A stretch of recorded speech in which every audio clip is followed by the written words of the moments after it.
The NBA drafts don't always go the way franchises want them to. It's usually an opportunity to add a cornerstone to your team, but sometimes the young talent doesn't always turn into the superstar the franchise hopes for. So in today's video, we've decided to talk about the biggest draft busts for each franchise in the NBA over the years. Without wasting any time, let's get started, starting with the Hawks' Sheldon Williams. Not the first ever player to enter the NBA with insane hype, but Sheldon Williams' time with the Hawks went pretty terribly. The fifth pick of 2005 averaged only 5.5 points and 5.4 rebounds in the rookie season, and he just wasn't good enough for the NBA. After the Celtics' Bill Green, for someone who was drafted in the MLB and the NFL and the NBA, Green really made the worst choice out of all by joining the NBA. Unfortunately, his fear of flying kept him out of pro sports and cost the Celtics their number 8 pick in 1963. Moving on to the Nets, Ed O'Bannon. The Nets aren't the best in making good picks, but Ed O'Bannon is probably the worst one they've ever made. Ed struggled a lot with confidence, and he was just good enough as he left the NBA only 2 years later. Then, the Hornets/Bobcats, Adam Morrison. Despite being the third pick, Morrison just couldn't live up to the expectations and the hype he produced at Gonzaga. He made the all-rookie first team and eventually won 2 rings with the Lakers. Still, it didn't work out in Charlotte at all. Also, the Bulls, Jay Williams. This is an unfortunate story because Williams, the second pick of the 2002 draft, he had a not too bad rookie season. However, he never played again because he got into a motorcycle accident, and that was that. Up next, the Cavs, Anthony Bennett. This is probably the biggest NBA draft bust of all time. Bennett, the first pick of the 2013 draft, was traded after only 52 games with the Cavs, but he was quite average, and it wasn't long before he ended up in Taiwan. On to the Mavs, Bill Garnett. The 1982 draft was terrible, and Bill Garnett somehow headlined it. His time in the NBA was over within 4 seasons, and the 2 with Dallas were genuinely terrible. Coming up, the Nuggets, Nikoloz Svetekishvili. Don't take this name in front of a Nuggets fan because they still hate that name. There were many hopes for this great European prospect, but he only spent 4 years in the NBA and was the exact opposite of Dirk Nowitzki. Not to forget the Pistons, Darko Milicic. We honestly don't know how he was the second pick of the 2003 draft, but the Pistons got very unlucky. But not everything is down to luck. Carmelo Anthony, Chris Bosh, and Dwayne Wade were all picked after Milicic, and that's just insane. After that, the Warriors, Chris Washburn. The Warriors got the third pick in 1986, and they wasted it on a Washburn. To be fair, he was a great player, but his off-court troubles caught him up with him. He only played 72 games in the NBA before receiving a lifetime ban for substance abuse. Moving on, the Rockets, Royce White. Another unfortunate story is White struggled a lot because of anxiety and mental health issues. As the 16th pick, though, the fact that he never logged a minute for the Rockets should tell you that this was a bad pick.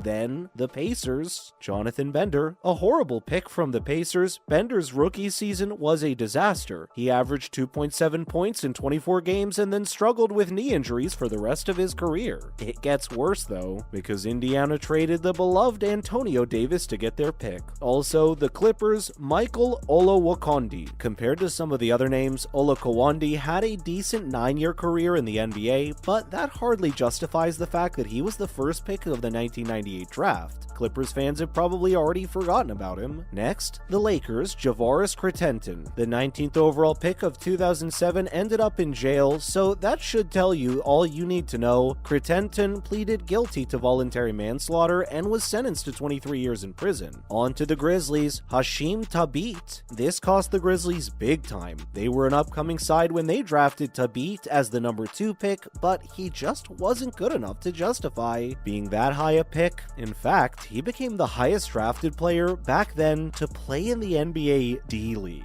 Coming up, the Heat, Michael Beasley. Beasley's probably the best player on this list considering he averaged nearly 14 points in his rookie season in Miami and made it to the all-rookie first team, but he certainly wasn't good enough to be the second pick in a draft that included Westbrook and Love. Not to forget the Bucks, Joe Alexander. A terrible pick by the Bucks, Alexander averaged 4.7 points and 1.9 rebounds in his rookie season before disappearing from the NBA after a couple of seasons. He believes he shouldn't be considered a bust, but we sincerely disagree. In addition, the Timberwolves, Johnny Flynn. 6th overall pick of 2009, Johnny Flynn makes the list despite Minnesota picking a certain Wesley Johnson as the 4th pick in 2010. You may wonder why, but the answer is simple. Johnny Flynn was picked before Stephen Curry. After that, the New Orleans Hornets, Pelicans, Cedric Simmons. If the 15th overall pick plays only one season with the franchise, it qualifies as a bust, right? But how about 2 first-round picks in the same draft and both of them last less than 2 years? That's what happens to the Pelicans when Simmons and Hilton Armstrong. Moving on, the Knicks, Mike Sweetney. Imagine having a first-round pick in 2003, but imagine if it's only as high as the 9th pick.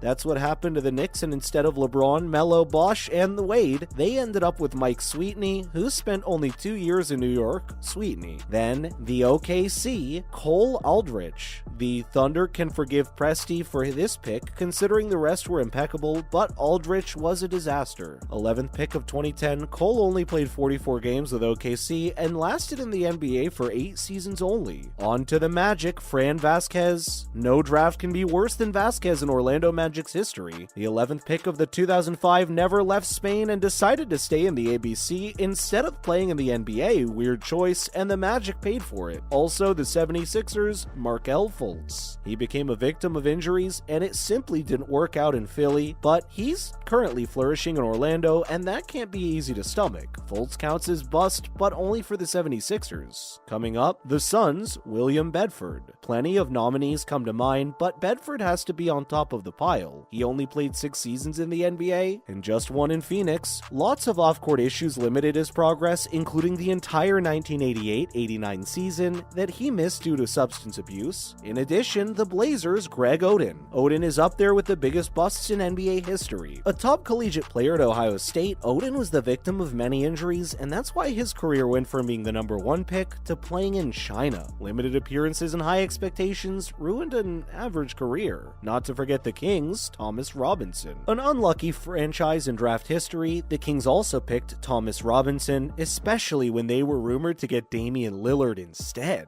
Unfortunately, they got Robinson, and he played last year in Puerto Rico, while Lillard's returned from injury this year in the NBA with a bang. For the Spurs, Alfredrick Hughes. The 14th overall pick of the 1985 draft, Hughes managed to have one of the shortest careers in NBA history. He averaged 5.2 points and 1.7 rebounds in 68 games before bouncing overseas just after 1 season. After that, the Raptors, Rafael Araujo. The Toronto Raptors picked Araujo as their number 8 pick in 2004, but he only played 3 seasons in the NBA before flaming out. He would play for 7 more years, mostly in Brazil, before retiring in 2014, but as a first-round pick, that's definitely a bust. On to the Utah Jazz, Larry Knight. A standout at Loyola Chicago, Larry Knight is considered one of the biggest NBA busts in history. It's mainly down to the fact that Knight never played, and while he was known as a rebounder, his talent was never appeared in the NBA because he couldn't make the team and was waived off before the season even began. Lastly, the Washington Wizards, Kwame Brown. The first high school player chosen as the number 1 overall pick was a terrible player. There were insane expectations on his shoulders, and it's tough enough, no doubt, but MJ got this one really wrong. Brown never lived up to the hype, and he spent only 4 seasons with the Wizards. But my friends, that's gonna wrap up this video. Let us know in the comments if there are any draft busts that we missed out on. We'd love to hear from you. Make sure to give the video a thumbs up and subscribe to the channel for more videos just like this one. Thank you so much for watching. We'll see you in the next one.